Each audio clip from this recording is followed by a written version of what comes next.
Texas Governor Greg Abbott is prepared to take this show on the road, basically making his pitch to taxpayers about why he thinks education and savings accounts using public funds to allow parents to choose if they want to use public funds for private school for their students.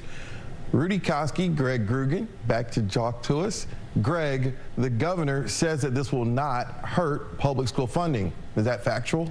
Stephen, it's my understanding that funding for Texas public schools is largely based on average daily attendance. So when the governor says funding will not fall, he's referring to dollars dedicated to each individual student who chooses to attend public school. Now, if school choice is approved, I think it's safe to expect enrollment at a good many public schools will drop as parents take advantage of the voucher option and transfer their kids to private or parochial campuses in search of better results or a better fit. Others will choose to join the growing ranks of homeschoolers and essentially pay themselves to educate their kids. So will funding per public school student drop? Probably not. Will the total dollar figure flowing from the state to local public schools fall? I think it almost has to. How much depends on how many families exercise choice if the legislature grants it. Now, the second governor, Greg Abbott, announced this in his State of the State. Some superintendents already had tweets ready to go. Of course, education groups have already been talking about it. I've seen some traction on social media. They're in Austin already in the legislature. Rudy, what are you hearing on the ground? Yeah, what I'm hearing and also seeing are some really strong attacks. Matter of fact, there's not billboards, but posters that are posted up along some walls here in the Austin area of Lieutenant Governor Dan Patrick as a magician and with the magician's hat and saying, watch the your public dollars, education dollars disappear. You know, these groups, they're really doubling down on the D. And the D's are diversion and defunding. Those are the words that they're using. Those are the buzzwords that I'm hearing here in regards to the voucher reboot. My word, entitlement, is because all sides in this fight, they believe that they are entitled to this money and no one else should have it. And that's, I think, the big rub in this is that whose money really is it? And the Republicans and Governor Greg Abbott will tell you it's the taxpayers' money. The educators will tell you it's the public schools' money, and that we are required to by the Constitution and the U.S. Supreme Court to provide a good, solid public education. So it's going to get down to how that word entitlement, I think, plays out, and that is going to be a really, really big word, and it's somewhat of a divisive word. There's another D in there. Steve? Greg, I know that there has been some polling already done on this, and it appears to be a disconnect between what maybe a bipartisan group of parents think versus the lawmakers that they sent to Austin to make these decisions. What are the polls saying?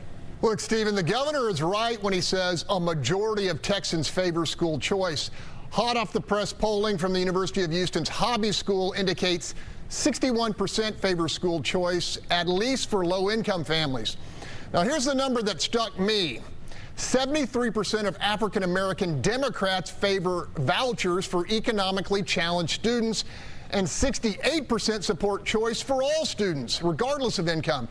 And then there's the clincher. The Hobby School survey found 62% of rural Texans support vouchers for every student in the state.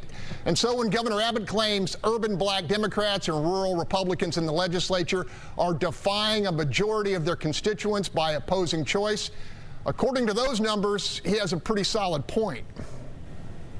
Rudy, in that interview, Governor Abbott basically called out rural Republican lawmakers by saying, if you don't vote for this, you're voting against the will of your constituents. Do you think that arm twisting will make a difference? Well, Stephen, Greg makes a really good point in regards to the polls, and you can't ignore the polls. But you know how I feel about the polls, and it's all about the question. It's all about who gets surveyed. As to the governor, he certainly carries a very, very big stick in his threat. But you know, if the locals don't like it, and this is what it's going to get down to, if the locals don't like it in the rural areas, those rural lawmakers are going to listen to The locals, they're not going to listen to the governor and his big stick. They're going to kind of dodge it. It's going to be the home team that's going to play out here. They're going to be the key to the decision with the rural lawmakers. And those rural lawmakers, I think they are the key to this whole thing, because without them, I don't think the voucher gets through the House side. It's going to clear the Senate like it did in the last session. But the Republican group that supports this choice, this new fund, education fund, special fund, they're going to need the rural lawmakers. And if the locals don't support it, they're going to lose in the House. Okay, that's all the time we have this Sunday. To see this episode, this interview with Governor Greg Abbott, or any of our other ones, check out our station's YouTube pages. And continue the conversation with us on social media. And next week, the Democrat response. I go one-on-one with House Democrat Chairman Trey Martinez Fisher. And be sure to let us know what you think the issue is.